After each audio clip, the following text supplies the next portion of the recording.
Nice job, Cassandra. I liked your post. I liked how you talked about surrendering to God brings a holistic freedom. I think that that's important to realize that when we do surrender to God, we get that it helps us physically and spiritually and mentally and emotionally, and just helps with that. And you talked about, in order to surrender to God, you have to recognize your brokenness and then surrender to God. So it's kind of like a two-step thing there. And we as humans, our pride often gets in the way of recognizing our brokenness. You also define abnormality as living outside God's will.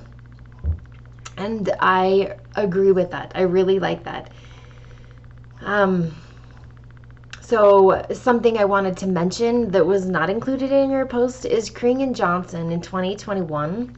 They talked about how stress is correlated with nearly all psychological disorders. And when we live outside of God's will, it increases our stress. Kring and Johnson 2021 also discussed that 85% of psychological disorders are also connected with disturbances in the emotional processing. And I also find that one really interesting. When we live outside of God's will, we are also, like, our emotional processing gets all messed up and distorted.